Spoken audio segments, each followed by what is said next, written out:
মানুষের মধ্যে বৈষম্যের প্রধান কারণ বলে আখ্যায়িত করে বিতর্কিত নারী বিষয়ক কমিশন এদেশের সংখ্যাগরিষ্ঠ মানুষের ধর্মীয় অনুভূতিতে আঘাত প্রদান করেছে। ধর্মীয় অনুভূতিতে আঘাত প্রদান করবার অপরাধে তাদের বিরুদ্ধে আমরা রাষ্ট্রের শাস্তিমূলক ব্যবস্থা দেখতে চাই।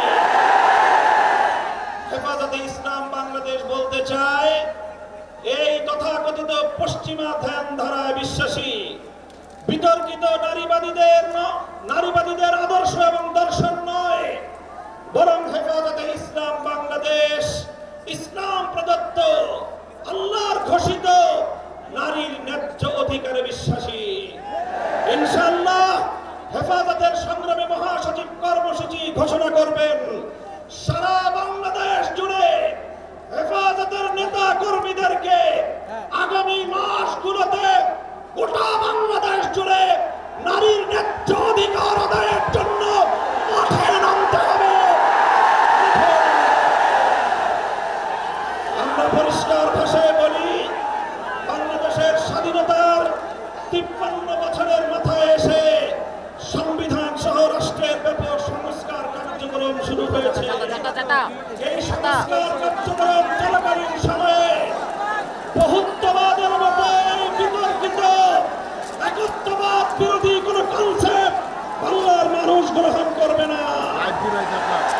আমরা সংবিধানে আল্লাহর উপর অবিচল আস্থা এবং বিশ্বাসকে পুনর্বহারের দাবি করেছি। এই দাবি বাস্তবায়নের জন্য আগামী দিনে হেফাজতে ইসলাম বাংলাদেশ কঠোর কোন সিদ্ধান্ত নিতে হলে হেফাজত সেই সিদ্ধান্ত নেবে ইনশাআল্লাহ।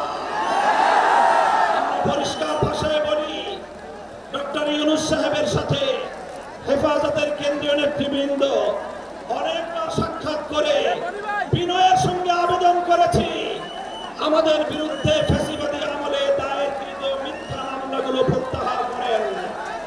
কিন্তু কেন যেন মনে হচ্ছে আমাদের সোজা আঙ্গুলে বুঝি ঘি উঠবে না। প্রফেসর ডক্টর ইউনূস সাহেব, আপনি কি সে কথা ভুলে গিয়েছেন? এই সেদিনও আদালতের পাড়ায় আপনি আমাদের সঙ্গে পাড়ায় পাড়ায় ঘুরতেন, আদালতের অলিতে গলিতে ঘুরতেন। আমরা পরিষ্কার ভাষায় বলছি, আগামী 2 মাসের মধ্যে যদি হেফাজতে ইসলামের বিরুদ্ধে দায়েরকৃত মামলাগুলো প্রত্যাহার না হয়, হেফাজতে ইসলাম বাংলাদেশ সে মামলা বাতিল করার জন্য যা করতে হয় তাই করবে, তাই করবে।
কামাল ভাই, দুপুরে ক্যামেরা ভ্যান একটা স্ট্যান্ড বাই করো তাড়াতাড়ি। এই কেবল খুললে এনে দিয়ে দেবো। ধাক্কা মাক্কা মাইরে ভয় একেবারে শেষ। দুপুরে আগে স্ট্যান্ড বাই করো।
সীমান্তের এপার থেকে বাংলার 18 কোটি মানুষ তোমাদের সঙ্গে সংহতি জানাবে ইনশাআল্লাহ।